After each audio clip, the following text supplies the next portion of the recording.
Hello, everyone. How's everyone doing? Y'all are so beautiful. Thank you for coming out on this hot Wednesday. It's good to see everyone. I apologize, my throat's a little raspy. I have no idea why. I'm feeling fine, but it's either the heat or too much air conditioning. It's one or the other, but I feel very raspy today, and I was yesterday as well. But my name is Travis Grew, chair of the Libertarian Party of Wake County, and it's an honor to be in this spot. And if you haven't been here before, welcome. If you have been here before, then you know we meet every Wednesday on the other side over here at 7 o'clock. All are welcome all the time. We talk about everything, you name it. Most of the time it's not even about politics because we're all burned out on that. But anyway, it's an honor to have this event going on with Andrew Wheeler, and I'm going to bring up Dave in a minute so he can introduce our guest. But without hearing his positions and what he's going to talk about, I just want to say that libertarians advocate for personal privacy. They advocate for being secure in your persons and your property and your communications and your homes and in every area of your life. And although I can see the benefits of maybe cameras being at, let's say, intersections, in case there's a dispute of whose fault was it, who ran the red light, whose fault of the accident was it, I could see the value in that. But like we all know, everything that can be used for good can also be used for bad. So when it comes to spying or following or any kind of invasion on your privacy, it's a hard no for most libertarians. And so with that said, I mean, we advocate for personal privacy, and it's one of our core values. And you probably talk to any libertarian in the room, we're going to feel the same way. However, there are some benefits to being able to find out what happens during accidents or something like that, or if there's personal property is damaged. Cameras can play a huge role in determining who broke into a building, who hit you first, whose fault is it. So I can see the value in that, as long as it's kept secure and private. So I'll leave it at that. I'm going to bring up Dave to introduce our guest. And this is Dave Ulmer. He's the former chair of the Libertarian Party of Wake County, and my good friend, Dave Ulmer. All right. Yeah, I was told to do an intro, and that got covered a little bit already. Apologize, my vision's not quite what it should be at the very moment. For those of you who don't know, the idea for this presentation this evening, Tyler Dukes of the NNO covered Flock, which it's a private company, does automated license plate readers. It'll partner with HOAs, which are private, numerous law enforcement agencies. There are companies like this across the country. And, you know, some people don't even realize even Raleigh Police Department will partnership with a lot of businesses here in Raleigh and get access to that business camera. So if you're on Glenwood South, it may not even be the police that have camera information on you, but it may be shared with the police. And again, there are pluses and minuses, right? If you have a 5-year-old granddaughter, Amber Alert, you may want the police to be able to quickly identify vehicles, and in other cases that may not work out well for you or be an opportunity for abuse. But more than opinions, it's important we have Dr. Wheeler here this evening. He has a doctorate in criminal justice from State University of New York in Albany. He's worked with a variety of police departments and different criminal justice agencies across the U.S. Let me see. During his graduate studies, you were a crime analyst at Troy, New York Police Department, correct? And afterwards, professor of criminology at the University of Texas in Dallas. So New York and Texas, two very different states when it comes to how they view criminal justice. That was probably interesting, actually, now that I give that some thought. 35 peer-reviewed publications, been cited over 1,000 times.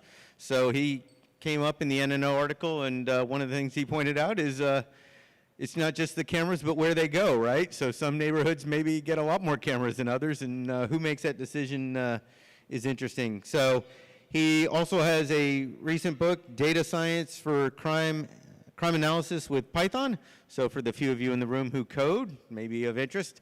Yes, there, and you've got free time right now, so you definitely could work through that book there, Ryan. So with that in mind, Mr. Wheeler, please.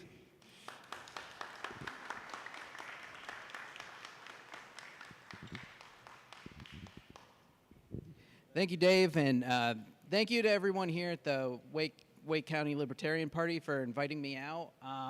Very happy to come out and talk to you guys, and not just about license plate readers.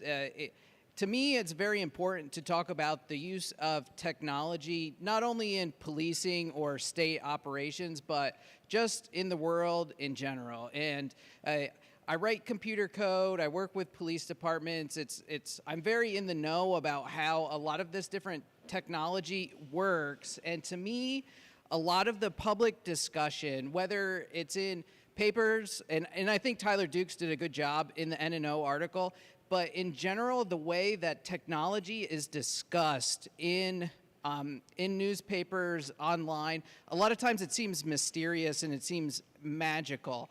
And to me, it can result in bad conversations about those good parts of technology and the bad parts of technology. So to me, it doesn't matter if you're a libertarian or a Democrat or Republican or from Mars. Like, the only way that you can have a legitimate conversation about the use of that technology is to have some fundamental understanding of how it's used in practice. And so I see a lot of discussions, not just about LPRs, but about a lot of different technology. And it could be surveillance type things like facial recognition, or cameras or acoustic gunshot for police departments, or even just other stuff like end-to-end encryption for your iPhones. And so I think it's important to have discussions about what that means, the implications for you personally, and then the role of government in either the regulation or to the extent that the government should not be involved with that particular technology. And so I'm totally happy to come out here and talk about LPRs, and I think it's really important for everyone to be informed, and then use that information to formulate your opinions and to discuss how it should be used in government operations. So if you want to go to the next slide, Brad. Inch closer? Oh, sorry. Yeah, so for a little bit of my background, and Dave talked about it before, but so I worked as a crime analyst while I was getting my PhD up in Albany, New York. So I'm going to talk to you a bit today about the use of license plate readers based on my personal experience, as well as some work I've done as a researcher. And so based on that sort of looking behind the glass about how that technology is used in practice, inform some of my opinions today. And so some of those opinions on technology, whether it's license plate readers or other applications, I'm a very big proponent of doing, one of my main things I focused on in my research is cost-benefit analysis. And so whether you think some technology is a civil rights, you're concerned about civil rights. To me, if the technology doesn't actually work, doesn't actually accomplish the particular outcomes that you're interested in, and there's a lot of examples of tech that police departments pay for, that to me, if it doesn't reduce crime, if it doesn't result in more arrests, if it doesn't protect people, there's no point in really discussing the implication for your civil liberties. It's just not even worth it fiscally for police departments to purchase that technology. And so that's what a lot of my research has focused on over the years, is seeing, okay, police departments are doing X. Does that actually result in reduced crime, increased safety for individuals. So I have a few examples of some of my work up here, not all of it. I've written a bunch over the years. And so the reason that Tyler Dukes reached out to me personally was because I did work with the Buffalo PD using these automated license plate readers. And sometimes some of my talk, it says LPRs and then there's ALPRs. They're functionally the same. So automated license plate readers. And how Buffalo PD used them is they were mobile. So Buffalo PD had the particular cameras in their police cruisers, and then they would go, they used them as like low friction traffic. I'm blanking on the word. So what is it when you do the DUI stops where they stop everybody? Checkpoints, yes, thank you. So they basically use them in the context of like low friction checkpoints. So instead of stopping everybody and having them blow the breathalyzer, they would have the police officers go out there to particular intersections that they identified via data. So that they identified were like these high crime areas where a lot of people stole cars, and basically just passively scanned people that went by. And so the analysis of that work in Buffalo showed it reduced traffic accidents, didn't reduce crime all that much, but that's just one particular example of that work and potential applications of ALPRs by police departments in practice. The second example I have up here is what I call the cost of crime hotspots. And so one of the things that does work in policing is police officers going and doing extra patrols or more intensive interventions in areas that are called hotspots of crime. So if you make a map of crime in the city, there will be some areas that historically for long periods of time tend to have much higher levels, much higher numbers of crimes, and typically small isolated areas. So just a few addresses, one street block. There will be areas that have 100 times more crime than the rest of the city. And so one of the main interventions that police departments can do to reduce crime is to basically just go do extra stuff at those hotspots. It may just be having police officers hang out at those particular areas. And so one of the examples of work, there are some areas that have so much crime, I call them $1 million hotspots. So police departments responding to crime in those areas will spend $1 million in labor costs. And so, to me, those are clear examples of where it would be totally reasonable for a police department to go to the city and be like, hey, we want to hire more officers to basically hang out in these hotspots of crime, and we expect the crime reduction to result from that to basically offset the costs of the extra officers. Like if you hire extra officers to go work here, it'll actually reduce the total number of calls that officers have to respond to in the end.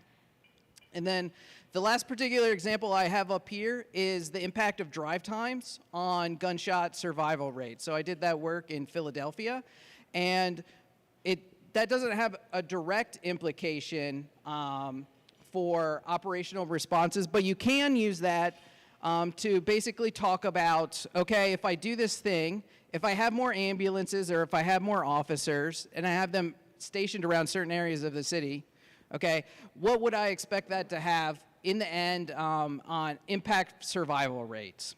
And so one particular example I'm going to talk about a little bit is the acoustic gunshot technology, so ShotSpotter that comes up in the news. One of the main motivations for ShotSpotter is that they say, well, we save lives because we get to calls faster. And so it's true that they do save some lives, but how many lives? And then how much do you have to pay for that technology to save a life? So based on some of my work, I can say that ShotSpotter saves a life around 1 out of every 100 calls for calls that they go to.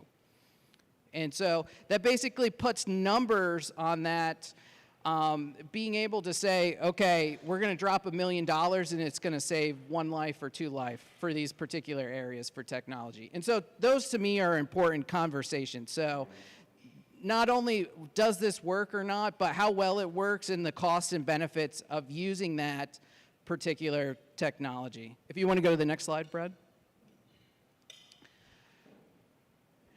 And so I want to talk a little bit about, I know most of the people here are probably somewhat familiar with the license plate reader technology to begin with.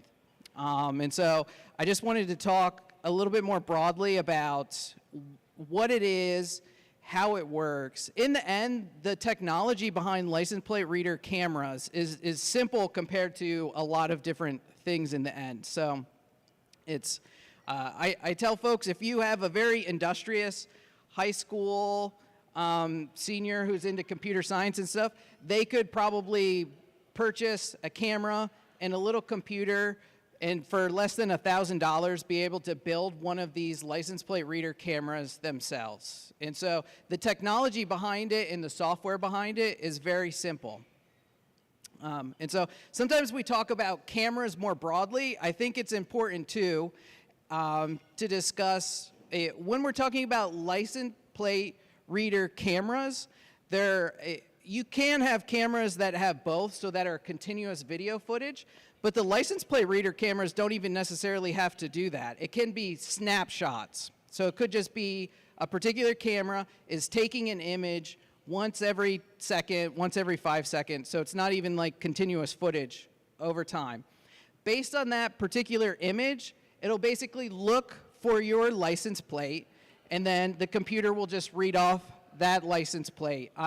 It happens all very fast. And then based on that reading of the license plate, police department will have basically a list of plates that are like, well, this car is stolen. So right then and there, when your plate gets scanned, somebody will be alerted that, okay, this person that drove by the camera is in a particular stolen vehicle.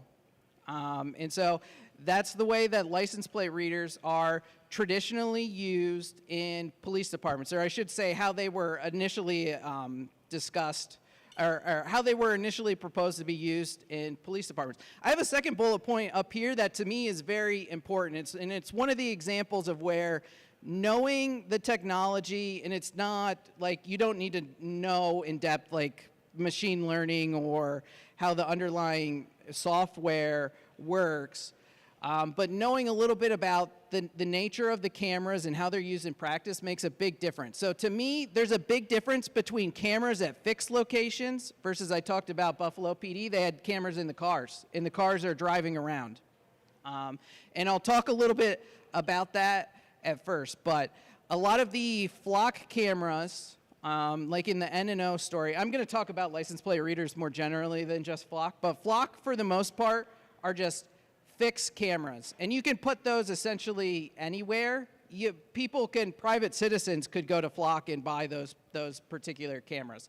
This image up here, this is taken from the Washington Post, but this is like an example of a fixed camera, but like I said, they could also just be, it's essentially just like a little GoPro that police departments put into their vehicles, and it can just scan as the police officers just drive by all the time. And like I said, the underlying technology here is not that complicated. It's a camera. It doesn't even need to be a video camera, and it's a little bit of software. And then right on that, your phone computer is plenty computationally, it has enough computational power to do that, to just identify the license plate in it. So in the end, it's a fairly simple piece of technology that you can put just in a tiny little thing. If you want to go to the next slide, Brad. And so I gave the initial example of how license plate readers were initially proposed, how the people made the software, and it was initially intended to identify stolen vehicles. So like I said, that there's a list essentially of stolen vehicles, and then an individual drives by, they get their plate scanned, and then it gets alerted. It's fundamentally not any different than the camera scanners when you go on toll roads anymore. And so I label this as the reactive way that police departments use this particular technology. Now, one of the things that shortly after, so I don't remember a time where people used license plate readers that they didn't do this. So it was essentially shortly after the technology was introduced, people figured out, like, well, we could use this technology.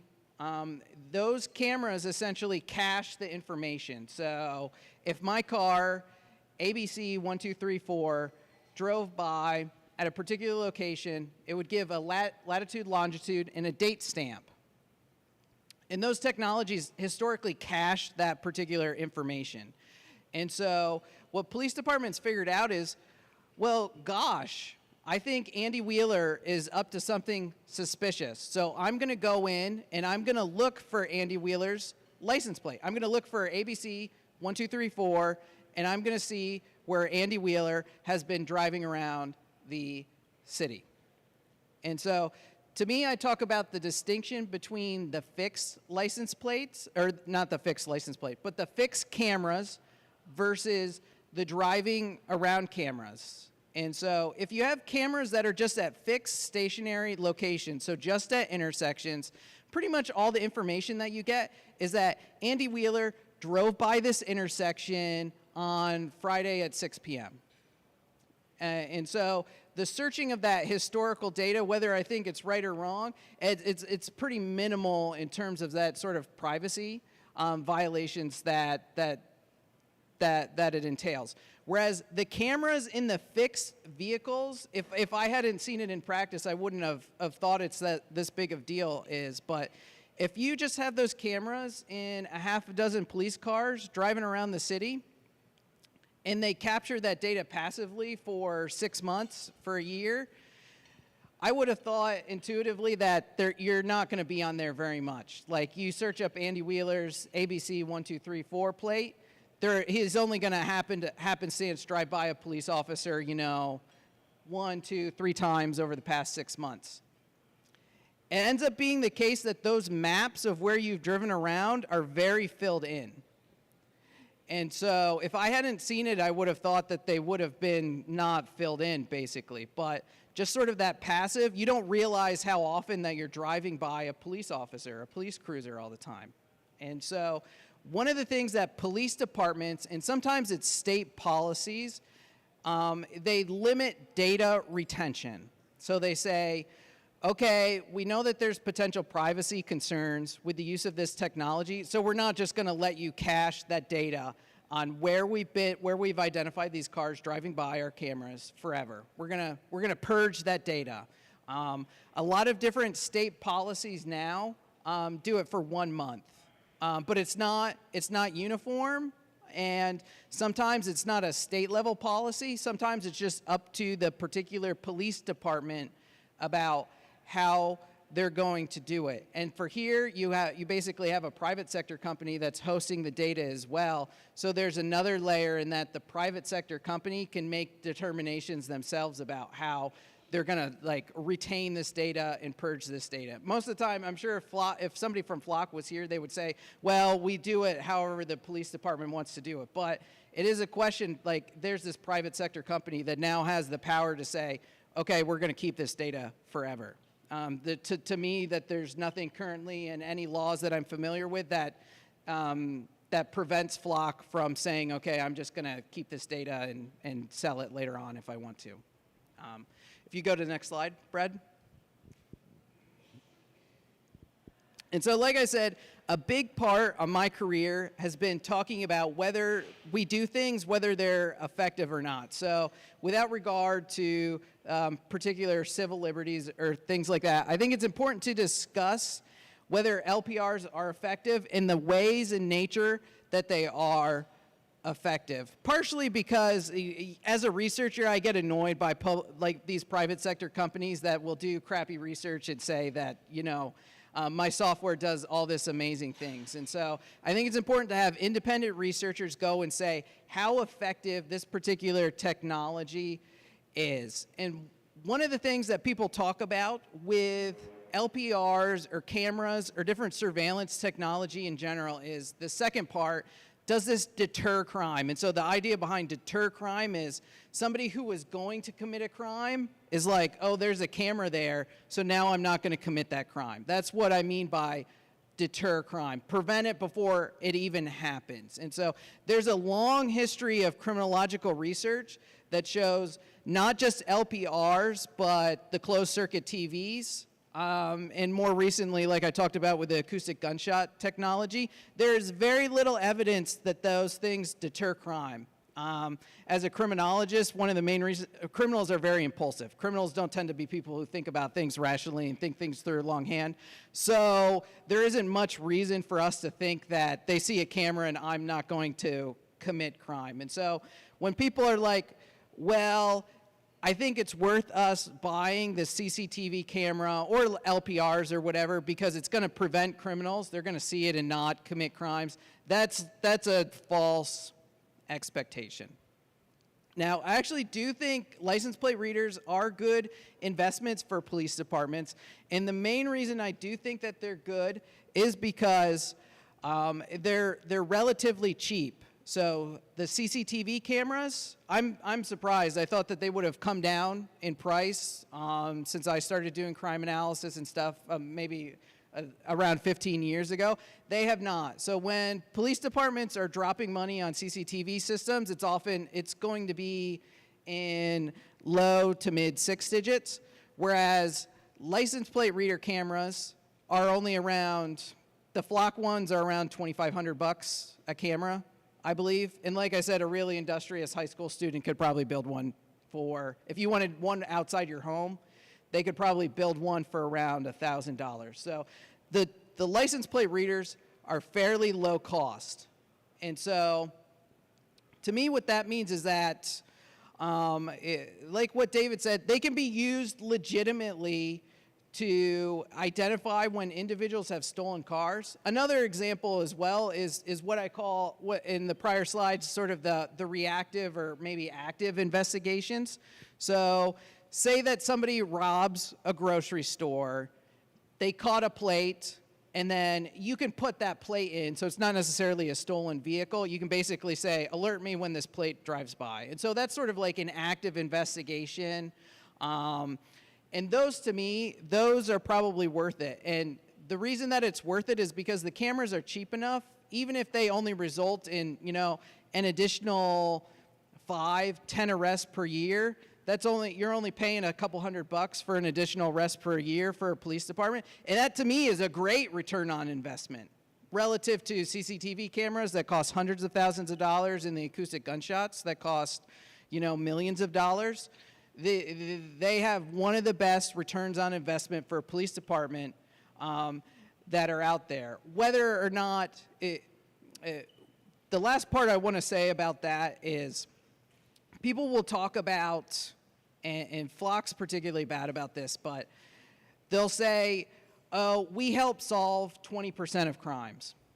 And so a lot of times the idea behind that from a more rigorous sort of research perspective is people were solving crimes before they had cameras. So if somebody's like, well, my cameras, somebody passes by and gets captured on my camera in 20% of arrests, a lot of those people would have been arrested before the cameras. It's not like nobody was arrested before cameras. And so the question is, after you do cameras, the increase in arrests. So imagine a police department had a 15% clearance rate, and then after cameras, it was 16%. You would say the cameras basically helped increase those clearance rates by like around 1 percentage point. And that's sort of like a more realistic counterfactual for the application of cameras, whereas a lot of private sector companies will just talk about that 16%. They'll just talk about that post like they helped, like nobody was being arrested before. So the evidence about that marginal effect of the cameras tends to be pretty small. But like I said, they don't need to increase the total numbers of arrests to probably make it worth it. So even if they only have that 1 percentage point increase in arrests, it's probably worth investing in that technology. If you want to go to the next slide, Brad. And so here, I've discussed a little bit about the nature of how police departments use the LPRs and that distinction between there's a real-time investigation going on versus that retrospective searching of the data. And that, to me, that retrospective searching of the data is has the biggest implication for your particular civil liberties. A lot of people are going to agree that identifying a stolen car here and now, or the person who robbed somebody, or the person who kidnapped a kid, that's not going to be as controversial as the ability to basically go in and do warrantless searches of historical data. One of the things that, so there's distinctions between the different types of systems that you have available to you as a crime analyst. And so one of the examples I like to give, when I was a crime analyst in New York State, and I believe it's pretty similar in most states, so state laws will vary, of course, but for me to do a criminal history check on an individual, I not only had to do training with the state, but I also had to basically say it wasn't a warrant. I didn't have to go to a judge and be like, hey, can I look up the criminal history of Andy Wheeler? But I did have to put in my particular information. There was rules about who could do it. So I was a civilian and I could still do that, but I actually couldn't in New York State pull your driver's license. So it had to be a sworn detective pull your driver's license in New York State. But even for the criminal history check, there was basically checks, state level rules about when I could do that. And I would have to put in, well, here's the particular case number and here's the reason that I'm looking that information up. And the reason that that's important is because one of the most common abuses of these particular systems, it's not like the state doing surveillance of the libertarian group that they don't like for whatever reason. It's Joe's looking up his wife's whereabouts, where she's going, or Charlie's looking up his daughter's boyfriend. So they're doing things with the system that they don't have legitimate law enforcement related uses of the system. And Tyler Dukes talked about an example of that in the NNO articles with the flock cameras. The flock cameras actually add another little wrinkle to this that I haven't quite experienced in my law enforcement career. Most law enforcement agencies are isolated, and so sometimes there's state level databases. Like I worked at New York State at the state organization that housed all the arrest records. So you would do a query for an arrest records in New York State. The systems about doing arrest records for other states are pretty fragmented. So most of the time, as an analyst or somebody in that police department, when you're doing investigations, most of the time it's limited to your local police department. Flock is unique in that they basically have this data sharing agreement between different departments. And so you can be in Raleigh, and depending on the different data sharing agreements between the different agencies, you can go and do a query for a particular license plate in whatever particular jurisdiction you want, whoever's agreed to share it. And so my understanding is Flock, it tends to mostly be intrastate still, but there isn't anything from tomorrow from Flock being like, well, we're just going to open this up to everybody. Any police department can search any other police department's data. And to a certain extent, it's good. That data sharing is good and can be used for good. But as like a security person, an analyst person, it increases that potential attack vector surface where individuals can use it for malicious means. So Tyler Dukes in his Flock story talked about, I forget which agency it was, but it was an agency outside of Charlotte. He was stalking his significant other in a different jurisdiction. So he was using that ability to go across jurisdictions. And so, to me, one of the most straightforward ways to prevent abuse in the system now is to have things similar to, like I said, I was subject to do criminal history background checks in New York State. I believe it should be a state-level policy on not only data retention, but who should be able to use it. And one of the other aspects that's important about having state-level policies is about what happens when people violate those policies. So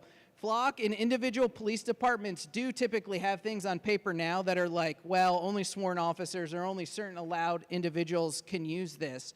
But there's not going to be any specified punishment for abusing those particular systems. And so that's one of the main reasons to have state policies, is to actually say, okay, if you abuse this, you're going to lose your law enforcement license and you can't be a law enforcement officer in North Carolina. And so without a particular state level policy and without specified criminal punishment for scenarios that happens, you're basically just leaving that up to individual police departments to decide, or you're leaving it up to the particular private company. And I haven't heard Flock, I wouldn't expect Flock to ever do anything that's like, okay, this individual is not going to be allowed to query our system anymore. I just don't think that that's something that they would ever personally do.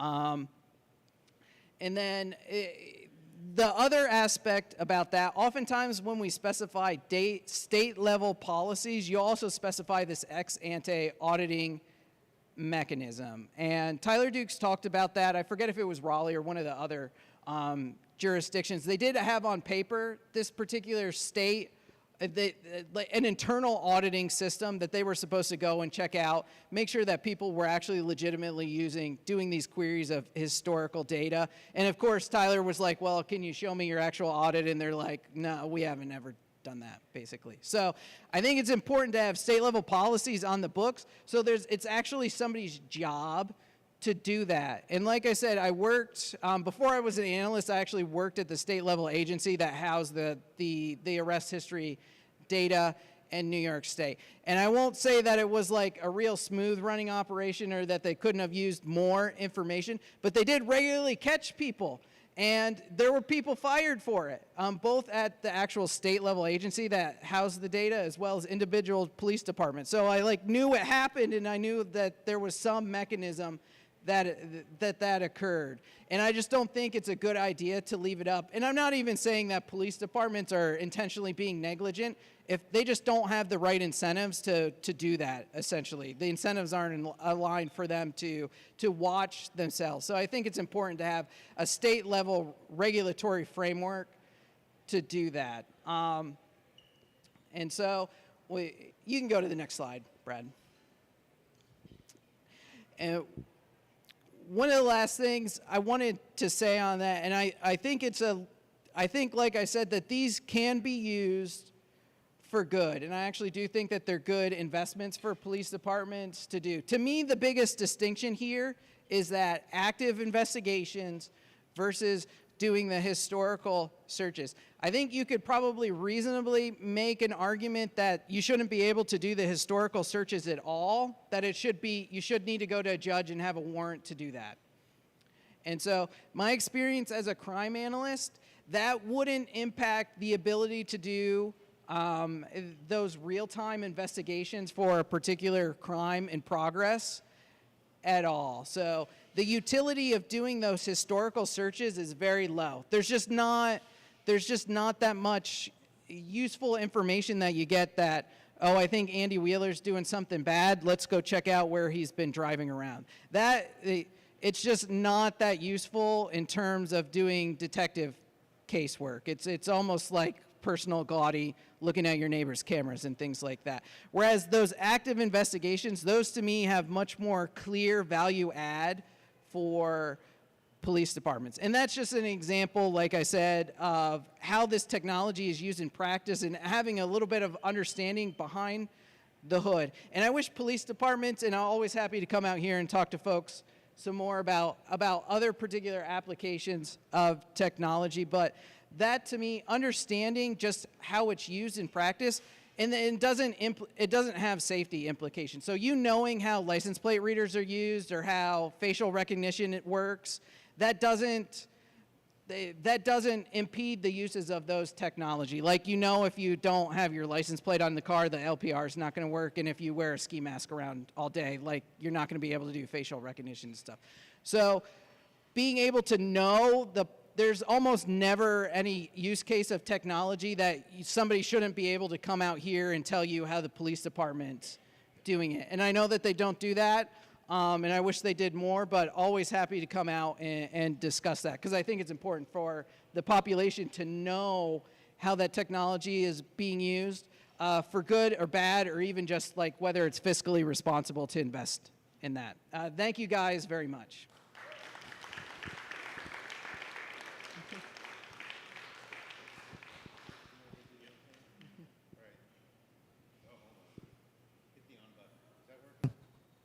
Is that working? There we go. All right, so Travis will have a mic for people with questions on that side. And while we wait for Travis to get over there, I'll start. One of the things I recall, it was in one of the articles, right, it's one of those kind of chicken and the egg thing. If you are policing an area, you know, with intensity, a lot of police officers in that area, you'll arrest more people in that area because you've sent more police into that area. Same question then with the cameras, right? I'm sure there are some areas where there's very good data and it makes sense to have some extra cameras, but then there's also the question of, well, are we catching more people or over-policing a particular area because of past biases or, you know, an impression or belief that an area needs more cameras? It's not really based on fact so much as current police chief and city council views on a certain area. Yeah. So I've personally done research on ways to basically do racially fair spatial siting. So I actually have research on how you can, and it's very technocratic. So it's very like, okay, there's these many crimes and here's the racial breakdown. And so to meet particular fairness constraints, here's how you would spatially lay out or do your police patrols and things like that.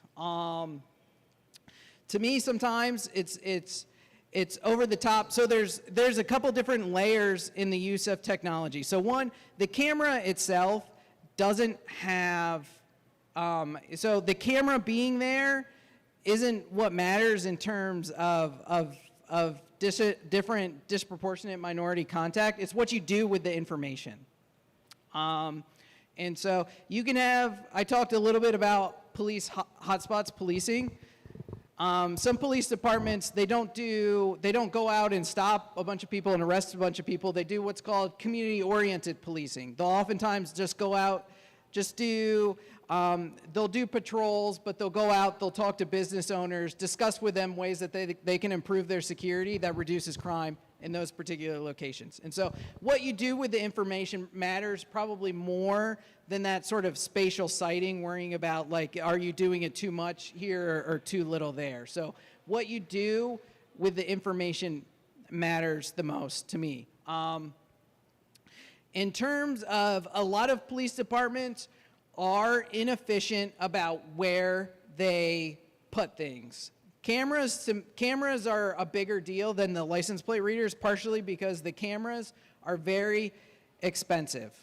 And so cameras in public areas, if the prices of the cameras and the storage and all the infrastructure came down a lot more, I would probably feel about them the same way as I feel about license plate readers, because they definitely can be used in investigations. And so, like there's the ability now, not only Raleigh, but a lot of cities are doing this, where everybody sort of like says, okay, here's my camera. If there was a crime, you can go check out my footage and basically look and identify people retrospectively after the fact. And so there's the potential abuse for that. I think probably long term, just everywhere, everybody's gonna have cameras privately, and then it'll be up to individuals whether they want to share that information with the police department. So I'm less concerned about sort of that spatial, the spatial layout than I am with what they do with the particular information. And it's always up to the discretion of the department what they do with that information. So the Buffalo PD example I gave earlier, where they did the low friction checkpoints, sorry, thank you. Where they did the low friction checkpoints. So they were sued by the American Civil Liberties Union for 14th Amendment, so not for 4th, for 14th in that particular location. But Buffalo PD did them in the areas that had the most stops, or not the most stops, but the areas that had the most wrecks and the most crimes and everything like that. So it's like there's sort of a trade-off. If you go do the hotspot stuff, they're almost always going to be in more disproportionate minority areas. So there's sort of this fundamental trade-off about doing stuff in high crime areas versus these downstream increased arrests or increased stops of minority individuals. To me, a lot of it's like I said, I've done very technocratic work about sort of how to balance those trade-offs, but there's a lot, it's sort of a consequence of being being efficient sometimes will result in those types of putting cameras somewhere where it's a lower minority area. If anybody has any questions, raise your hand, but I just have one thing. I mean, we're talking about high crime areas, and a lot of times these are areas that are intentionally created by government to seclude a certain type of demographic in a certain area, right? And a lot of me personally in the room, I would even argue the legitimacy of a license plate, right? So just like the gunshot technology not really solving any crimes, because the police officers are always going to show up after the fact, after the crime has already been committed. It's too late. It's the same thing with these cameras. This is a surveillance mechanism to track people. There is no crime. This is not solving any crimes. This is my personal perspective. This is a surveillance technology that's only going to grow, just like China. Like they can, if you jaywalk in China, the face recognition cameras will recognize you and they will beat you to a pole because you jaywalked and disobeyed the government. This is where we're headed, and this is what I believe, and I believe a lot of people in the room will even disagree with the legitimacy of license plates. Why are we tracking license plates? Why do we have to pay for license plates? It's a tracking organization. It's a tracking mechanism. And this is my argument. And I used to live in Atlanta, where Flock is located out of. Every 100 yards, there's a camera around 285, 85, 75. You can't go anywhere in Atlanta or D.C. without being on camera. You cannot get away from government control. This is the problem, this is my issue, and this is why I disagree with being unconstitutionally surveilled. So, does anybody have a question? I'm sorry, that's my biggest argument. All right, this guy has a question. A question is directed to the person asking for an answer. There is no answer.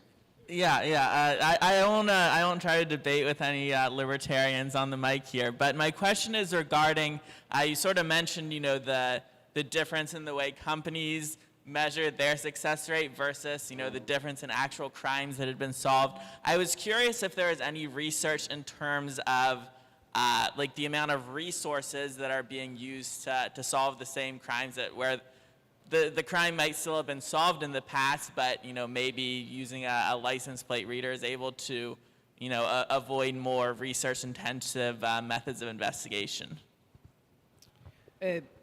It's definitely the case that the different technology. So now basically whenever, the way that it works is there's a crime report, and then there's typically a second stage about whether that crime gets assigned to a detective. So a lot of cities have so much crime, even if somebody breaks into your car, there's not going to be a subsequent detective that goes and does that work. So unless the individual is caught in the act right then and there, there's not going to be a secondary follow-up for a lot of different cities. And so pretty much when it does meet that threshold and there's capacity for police departments to do that investigation, so that crime gets assigned to a detective. Anymore, pretty much the first thing that detectives do is they go and look to see if there's surveillance footage in the particular area. Now, the research on the increase in those clearance rates based on the introduction, basically you look at the number of arrests that occurred before the cameras and then after the cameras, and you can estimate that sort of that increase in clearance rates. They tend to show a very slight increase, like I'm talking about, the 1, 2, 3, 4, 5 percentage point increases. So they do tend to marginally push it up. It's still the case that those detectives still need to, it's not magic. It's not like they just pull the footage and can tell, okay, it's Joe, and then I'm just going to go arrest them. There's still a lot of different stages with the current technology there to be able to do it. So it's still particularly labor intensive, and so I definitely, so I shouldn't even say definitely. There's evidence that it increases those clearances. It's still, to do the investigations, it's still fairly labor intensive. And then probably a bigger problem for a lot of cities is that it doesn't even reach that particular investigative stage now. So with cities that are underfunded or not, a lot of cities just can't, even if they're funded, can't hire enough police officers now to meet their demand that they have for these particular resources. So a lot of those cases just don't even get assigned. And so I think probably I think it's important to talk about the current state of technology, where we're at now, and then also be forward looking as well. And so it's there's different vendors that will say, with our current state of technology, you can do this. Okay, I'm going to put in Andy Wheeler, and I'm going to follow him around the city on the cameras. And that's actually fairly new. So I've seen demos of that probably going back 10 years. And the ones 10 years ago, it was people were over embellishing their capabilities to do that. But since then, it's gotten to the point where you can do that reasonably effectively, where you can put in Andy Wheeler, or you can put in a black hat and a beard, and then white t-shirt, and then follow the person around on the cameras for areas of the city. And so I do think it's important to understand both what's technically capable now as well as what's potential in the future. And to me, that doesn't necessarily mean that we shouldn't use that technology, but there needs to be tighter controls on the use of that within the government sphere about being able to do those particular retrospective searches.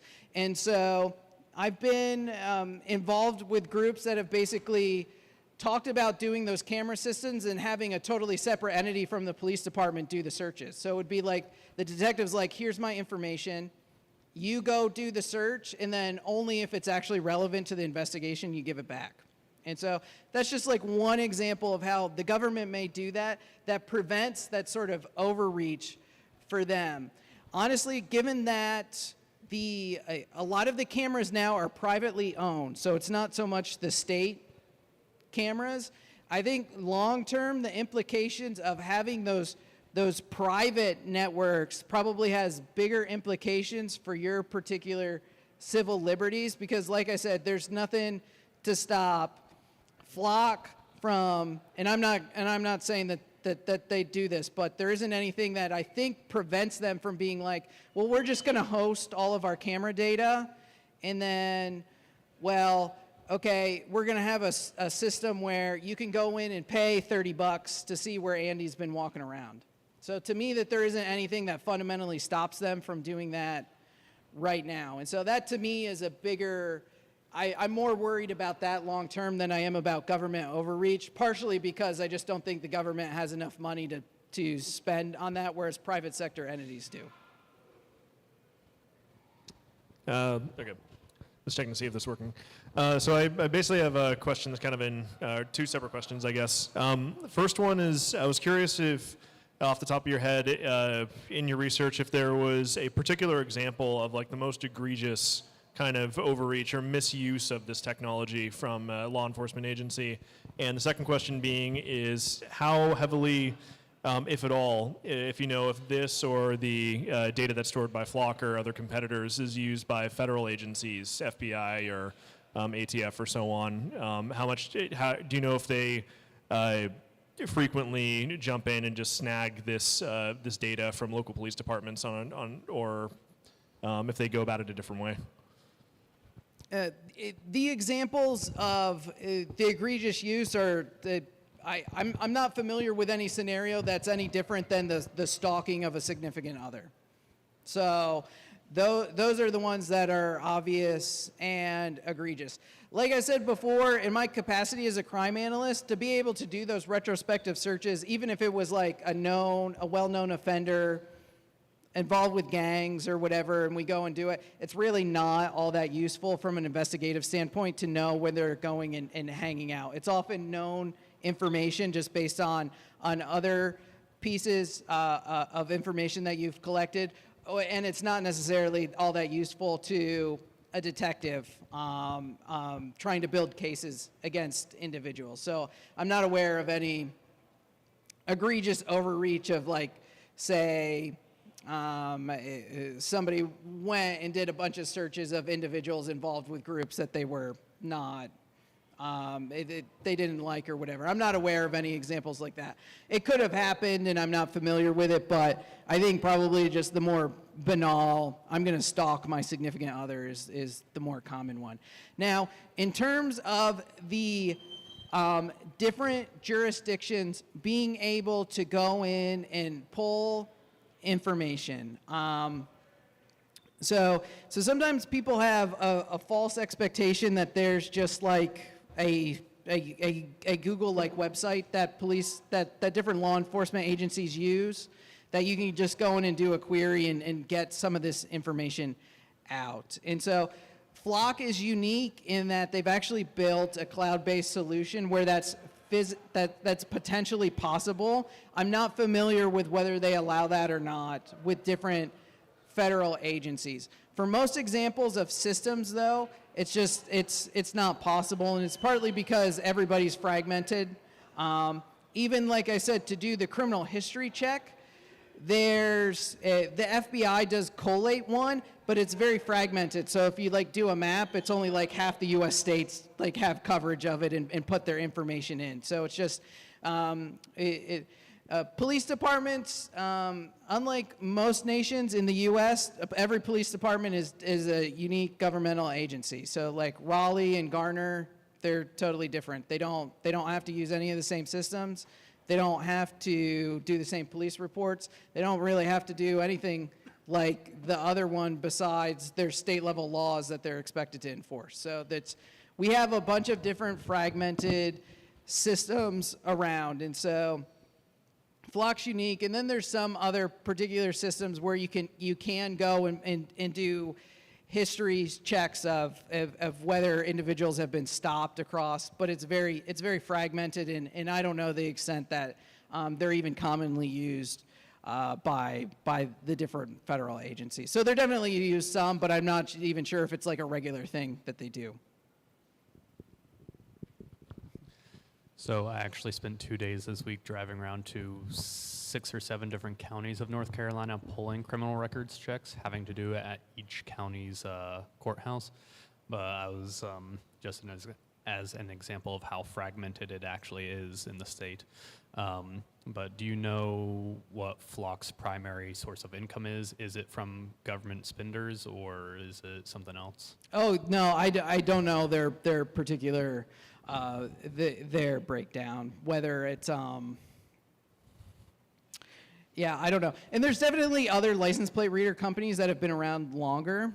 Like I said, I'm actually more familiar with the ones that are mobile in the cars than at fixed locations. So I don't have I don't know their particular breakdown of government entities versus private sector. Okay.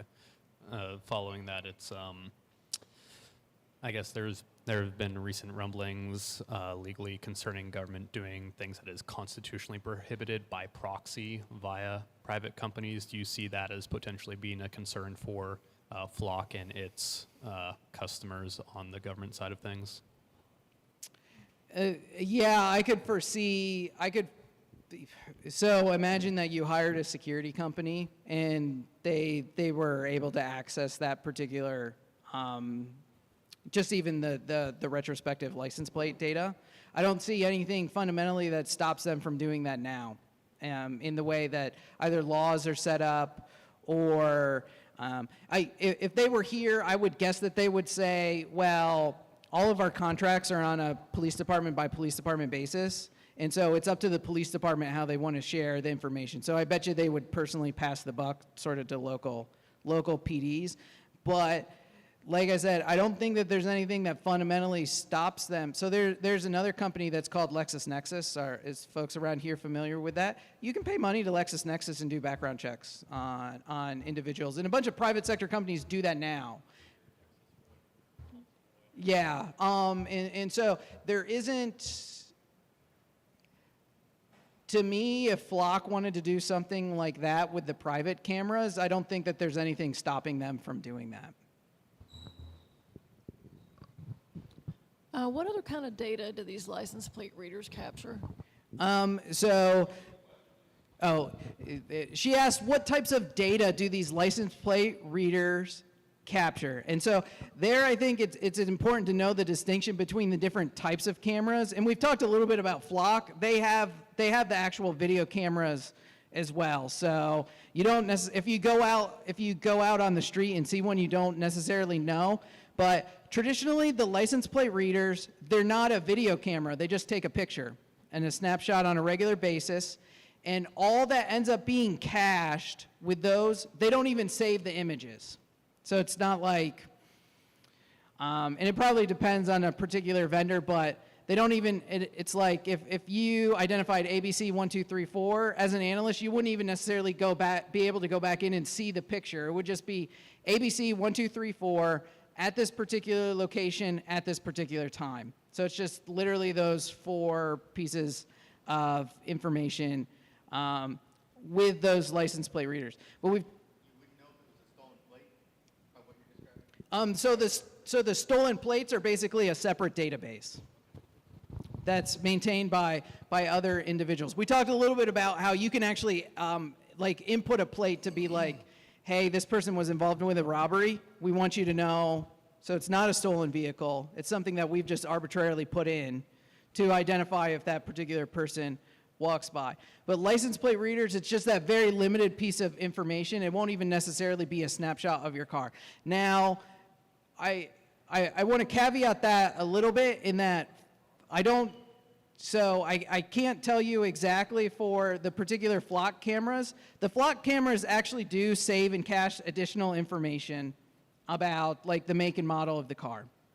And I only learned that from the N&O article where there was somebody who was falsely, just based on the make and model of the car, it wasn't based on her license plate. So she was falsely associated with the event, and they went and I forget if they arrested her or raided her house or whatever. But so Flock has expanded it to look at your make and model of the car, but it's typically just like that minimal metadata, or it's that minimal data about date, time, and when you drove by the camera for those. So we have another question over here, but real quick, following up on my rant, I actually do have a question. Sorry about the rant, but it's still a violation to record you illegally and share it with other people.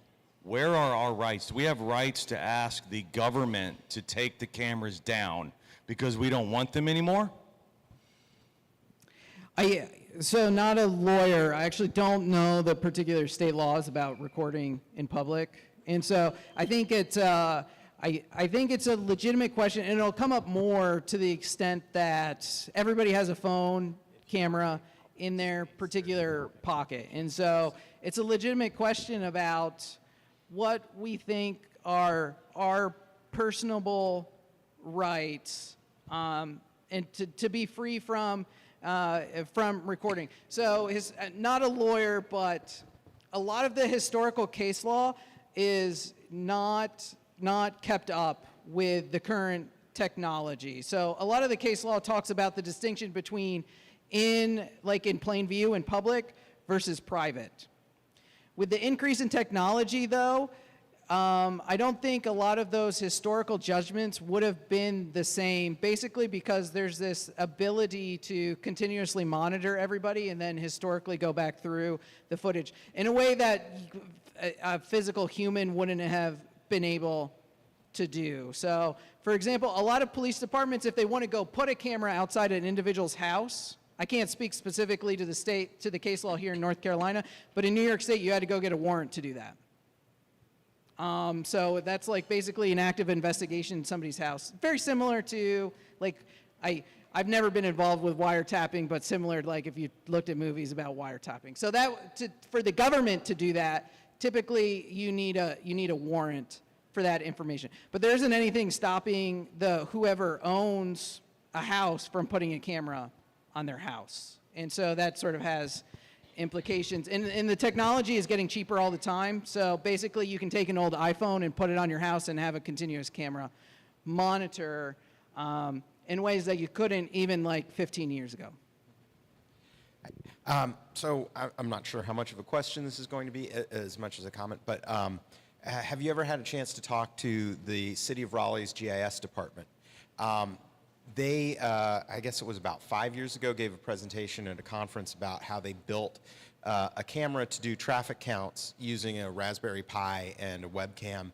And so for under $100, basically, they're doing, you know, what you were discussing, you know. So the estimate, it costs way less than $1,000 if you wanted to build something like that yourself.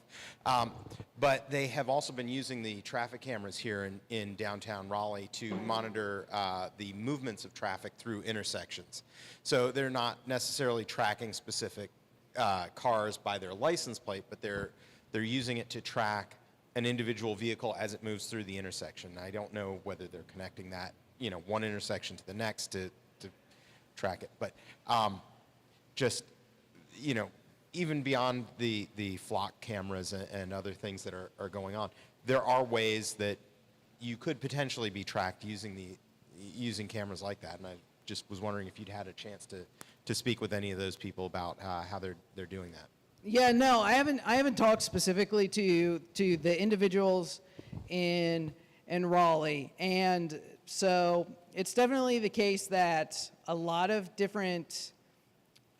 So the technology is there, and it's not like you don't need a PhD. It's definitely within the capabilities of a city and particular civil service workers to go out and do these types of technology at locations. And I don't necessarily think that they're bad. And so to use the traffic counts can definitely be useful for long-term planning. If we're talking about traffic safety, one of the things that, if folks here are familiar with what New York City is doing now, basically if you go over the speed anywhere in New York City, you're going to get a traffic ticket. And so it's all cameras. And now maybe eventually they're going to do congestion pricing downtown. So you just drive downtown and you get, you know, same as a toll road, you'll get a $20 bill in the mail. And so it's definitely within cities' capabilities to do this, but it brings up additional challenges. One, because a lot of times folks like us in the room aren't necessarily going to know the different types of why we can't know. Like, there's no reason why Raleigh can't be like, okay, make a public statement about, if we use these cameras, here's the types of data we collect, here's what we don't.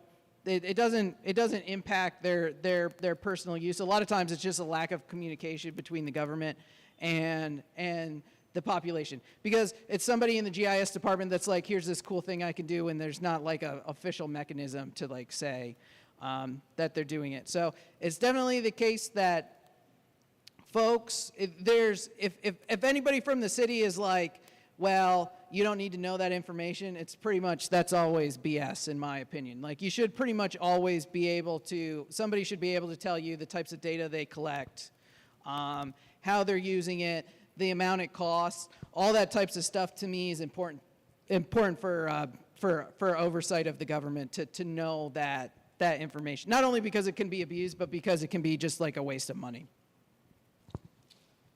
So I have a comment and a question. Travis has very artfully described the libertarian perspective on this, I think. Thank you. By the same token, I'm concerned that the genie's, as Andrew has kind of implied, if not explicitly said, the genie's out of the bottle on this stuff. If you can watch a Hollywood movie and the CIA has like a fly, a mechanical fly with a camera, and it flies into the bad guy's, hideout and is watching what they're doing. I'm not sure that exact technology is here yet, but it's certainly coming, right? Let's say Trump gets elected and frees Ross. He could start a website where he pieces together private cameras, the kind of that Andrew was talking about, not the police cameras, into a network, and then collects those data, and the people that contribute to it have a piece of that action, and you can buy that information. Nanotech, right? I mean, we could get really tiny cameras like the size of a flea or maybe even smaller. How do you protect yourself from that kind of surveillance. I think that this stuff is coming.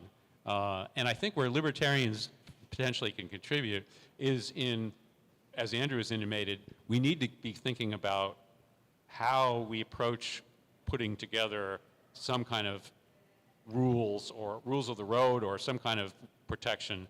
We're never going to get back to where we have as much privacy as we used to. It's just not going to happen unless, unless civilization collapses and all this tech goes away.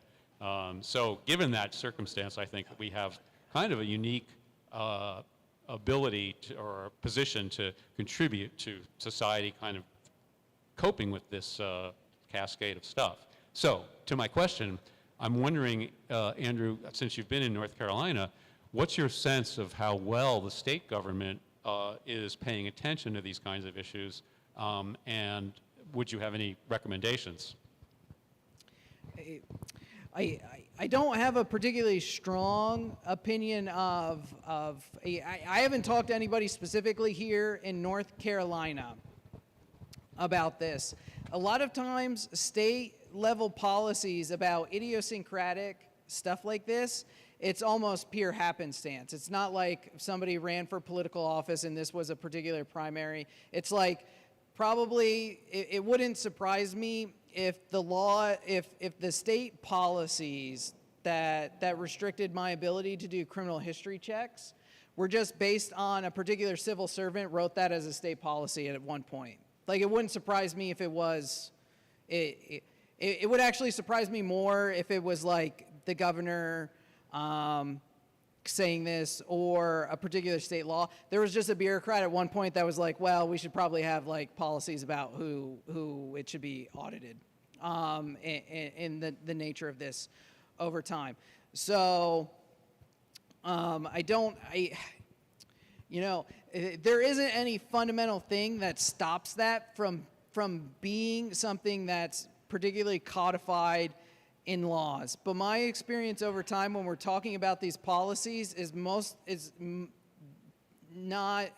more common that it's just a civil servant somewhere who is smart enough to understand the system was like, well, we should do it like this and limit it. Now, whether it makes people feel good or bad, I don't know. But so I definitely do think, and like I said, there is, for the license plate readers, there have been particular laws in different states, and I don't know currently about North Carolina, about data retention. And so those are typically state level policies for those, and I think that that's good. I'm not sure if I have any good advice about lobbying for particular instances beyond the things that you guys already know what to do, like send your local congressman a letter in the mail. Sorry, I don't have any, or get to know somebody from the local, the North Carolina state. Yeah, so. Yeah, my last question is, there was a lawsuit against Facebook for them holding on to individuals' data. They had 5,000 data points on every individual based on their posting and all that. This person sued, actually won. Well, I feel like Flock's in the same category where they're holding a whole lot of data on a whole lot of people. That's illegal. They're not allowed to do that. No one made you open a Facebook account. No, but I didn't ask to be recorded anywhere. And they have all the data of all my travelings. And that's not okay to me. I did not give my consent. And if I did not give my consent, then you're not allowed to do that. Okay. So where do we, can we file a lawsuit against Flock and ask for our data back and have them delete it? All right, as explained, the gentleman is not an attorney and is just explaining the technology. So I appreciate you coming out. It means a lot to me. Interesting discussion, a lot of data points. I will say the primary concern is libertarians abstract we're pretty boring, and we really don't want anyone to know. So, thank you for coming out. Thank you guys very much. Thank you. You're good. I appreciate it. Really do. Careful. Don't trip.